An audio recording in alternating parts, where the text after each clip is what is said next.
पखाळरू आरंभ हुए ओडियांक सकाळ पखाଳରେ थाए ओडियांक मन प्राण गरीब कोडियारू 5 स्टार होटेल जाए पखाळ पालटिछि समस्तंक पसंद।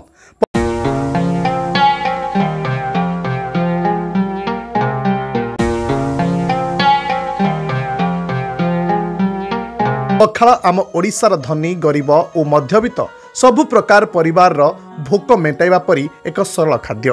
खरा दिन तो पखाळर चाहिदा बेस अधिक। तेबे आज प्रतिवर्ष परी एक संगठन पक्षर लोके पाइछंती दही पखाळर एक नियारा मजा। हाँ आज्ञा आमे कहूछु भद्रक अग्रणी स्वेच्छासेवी संगठन सेवा ग्रुप कथा। दिन 12टा ठारू अपराह 4टा जाए भद्रक पाटणा साई ठारे थिबा बाबा पाटणेश्वर महादेव मंदिर प्रांगण में ए पखाळ उत्सव को आयोजन करा जायथिला। सुआदिया दही पखाळ सांगकु साग बड़ीचूरा आंब छेचा और विभिन्न प्रकार भजा खाई यापर तुराणी मुंदे पीदेवा परे मन को अपूर्व शांति मिली थाए। तेबे खरा दिन में पखाळ उत्सव करी बहु लोकंक आत्मा को शांति करिथिबारु सेवा ग्रुप को अनेक शुभेच्छा सुख छुटी आसे।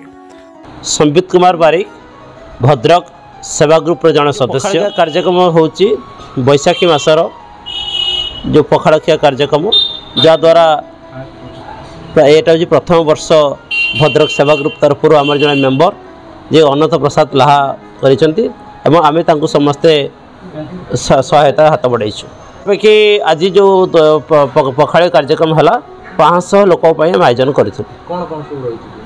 एथिरे प्रथम तो गोटे अन्न रोचे दही पखाळ जोटा कहते ता सहित आमर गोटे बड़ी तरकारीटे अच्छी शागटे होती पोटल भजा होती पाखापाखि 6-7 प्रकार आइटमटी लोक मैंने तो पखाळ देखो गरम दिन लोक मैंने जो प्रकार खरा हो लोक मैंने हा डाकुंट पखाळ अंडे पड़े आत्मा शांति मिलूँ जहाद्वारा आमको से खुशी।